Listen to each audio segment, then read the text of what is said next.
Hi friends! We've reached week 5 of Cooking Matters for Kids, and this week we're making egg burritos together.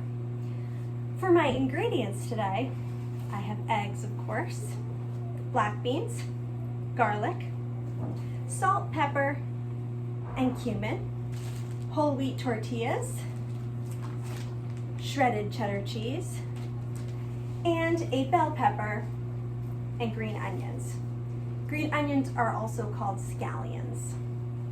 For tools today, I have a knife, measuring spoons, a spatula, and a whisk. My first step today will be to wash and chop all my vegetables, and then we can get started cooking them in our skillet. I've washed my hands and washed my vegetables, and now I'm going to start chopping them. I'm just using one green onion because I'm only making enough for one person today. The same thing goes for the pepper. I'm not using the whole pepper, I'll just slice a piece off for my burrito. Starting with the scallion. The scallion, or the green onion, is of course a type of onion. It grows with these little roots, if you can see here, and all of this is edible. Edible means you can eat it. So I'm going to use this entire scallion, not just the little white part at the bottom that looks like a baby onion, but the whole thing, and it's very flavorful.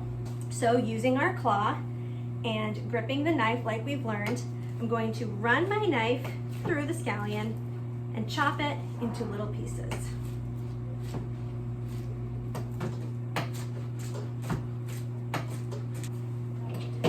Next, I have my red bell pepper.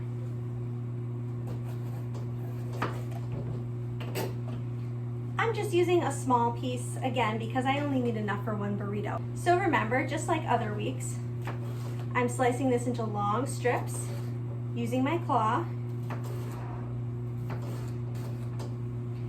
Then I stack them right up and slice across.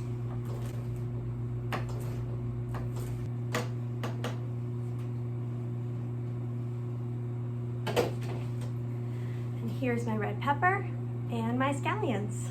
I've started to heat my skillet to about medium heat, and as that heats up, I'm going to add a little bit of cooking spray. I've opened my can of beans and washed them in a colander, just like this.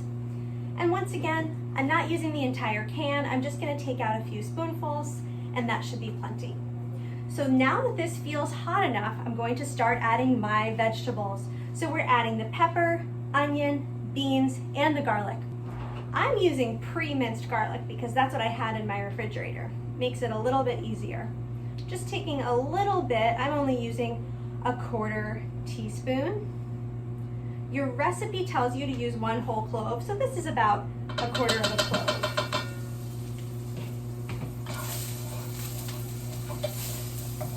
And then adding my pepper and my scallions, and lastly my beans. We're going to cook this for about 3 minutes. Now we'll start cooking my eggs. Believe it or not, it's more effective to crack your egg on a flat surface than the side of the bowl. Doesn't seem logical, right? But it's true. It will be easier for you.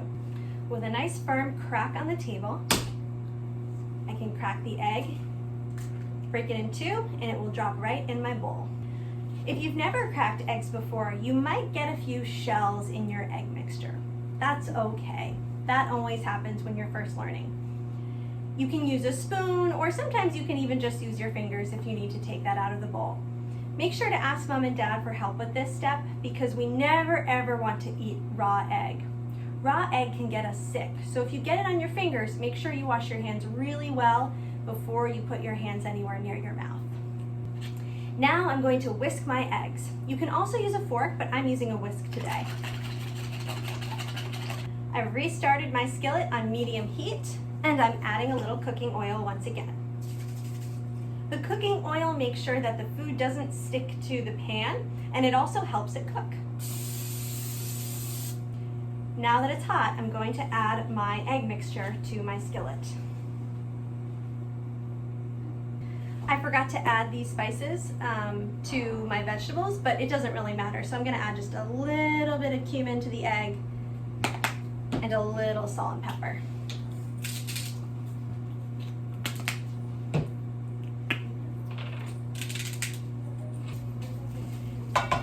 Eggs are great because they're packed full of protein and they're really easy to cook. So they're one of my favorite breakfast foods. So I have my burrito and I'm laying it on a paper towel so I have a flat place to roll. Putting a small amount of egg mixture in. Putting a few little spoonfuls of my vegetables. And lastly, the cheese. The trick with burritos is to start from the bottom and fold up first. You see that? I'm starting and folding up. Then from the side that the food is closest to, I'm wrapping it all the way around just like that and through. All right. So these are great snacks to have in the morning. You could even make a bunch of these and freeze them and then take them out for lunch or for a breakfast meal that's really quick and easy. Just throw them right in the oven or the microwave. Good luck this week. Let me know how the recipe went, and I'll see you next week.